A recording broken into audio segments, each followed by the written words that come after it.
একদিন সকালে টুনটুনি পাখি তার বাসায় বসে গান গাইছিল। হঠাৎ তার বন্ধু মিঠু তোতা দৌড়ে এসে বলল, টুনটুনি, টুনটুনি, বড় বিপদ। কি হয়েছে মিঠু? টুনটুনি চিন্তিত হয়ে জিজ্ঞেস করল।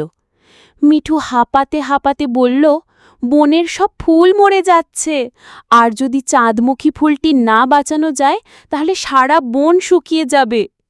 টুনটুনি এবং মিঠু বনের গভীরে গিয়ে দেখল যে সত্যিই সব গাছপালা মরে যাচ্ছে।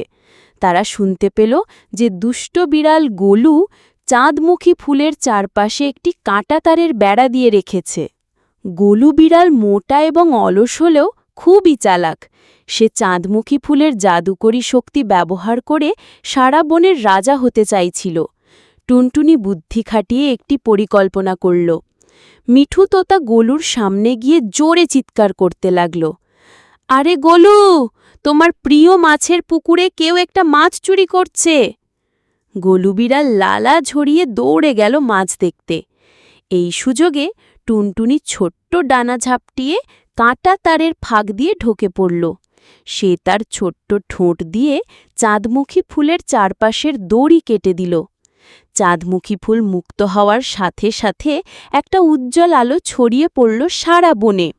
মরে যাওয়া সব গাছপালা আবার সবুজ হয়ে উঠল, ফুলেরা ফুটতে শুরু করল, আর পাখিদের কলকাকলিতে বন মুখরিত হয়ে উঠল।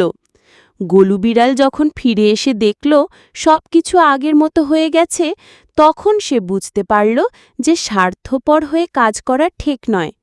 টুনটুনি গোলুকে বলল, গোলু, তুমি যদি আমাদের সাথে বন রক্ষা করতে সাহায্য করো তাহলে আমরা সবাই একসাথে খুশিতে থাকতে পারব। গোলু লজ্জিত হয়ে বলল, দুঃখিত টুনটুনি, আমি ভুল করেছি। এখন থেকে আমি সবার সাথে বন দেখাশোনা করব। সেদিন থেকে টুনটুনি, মিঠু আর গোলু সবাই মিলে বনের দেখাশোনা করতে লাগল। চাঁদমুখী ফুলের জাদুতে বন আরও সুন্দর হয়ে উঠল, আর সবাই খুশিতে থাকতে লাগল।